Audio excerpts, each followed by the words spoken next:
Tai, ką buvom susitarę, bet paskui, aišku, grįžo, tai nežinau, vis tiek buvo momentų, kai pamiršom, gal kokią gynybą naudojam ir duodam išsimestos tritaškius.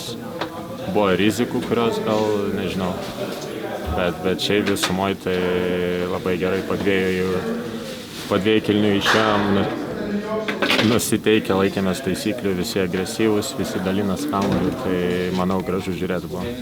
Trečiam kėliniui, kas buvo tie pagrindiniai akcentai padėjo nulaužti tas vėlį, nes matėm, kad kai kuriuose situacijose ten tiesiog užtekdavo paspausti, kad jie prarastų kamuolį. Tai jo,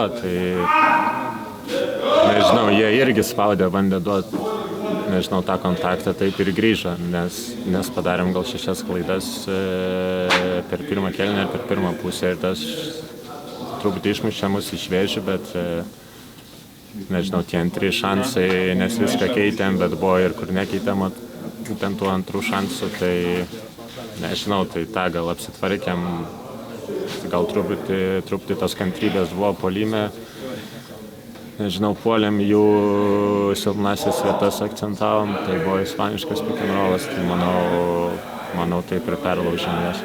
Moses Wrightas šiandien pakartojo naudingumo rekordą savo karjeros Eurolygoje. Kokį įspūdį apskritai paliko šitas vyras per šitą sezoną, aišku, išgyvenus tos sunkumus ir matant, kaip jisai dabar žaidžia? Taip, tai visada bus tų rungtynių, kai visi galvos, kad jisai nėra geras žaidėjas, bet aš jį matau kiekvieną dieną, yra tikrai labai geras žaidėjas.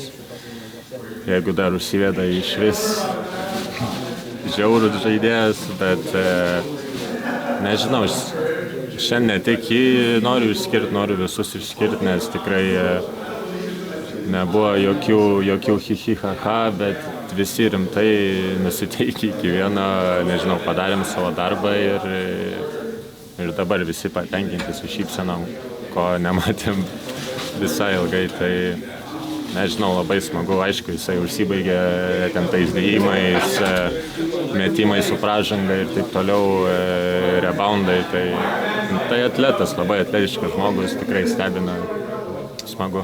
Kalbant apie dėjimus, pats irgi šiandien vindmiliuką prasukai. Tokį ten, jau galvojau, bėga už manęs kažkas, tai aš ten tokį nespėjau susistatyti koją normaliai, kad būtų kažkas įspūdingiau. Sakytum, geriausias tavo dėjimas ar buvo geresnių? Buvo geresnių. Galit atsisukti, šito Amerikoje yra ten neblogų. Kad dar galbūt esi paruošęs kokių dėjimų, dar esi kažką užsižymėjęs šitam liste? Ne, čia jau kaip gaunas tokie, kad išbėgti vienas prieš krepšį, dar ypač Eurolygai, tai čia be šansų. 12 rungtynių iš eilės, kai Žalgiris laimi ir pralaimi. Tai ką reikia daryti, kad šitą seriją Milane nutrūktų? Ką reikia daryti? Tai laimėti. Kaip laimėti? Nežinau, daugiau taškų įmest. Nežinau, tai mačiau Milanas irgi truputį dabar pralaiminėjo Realui.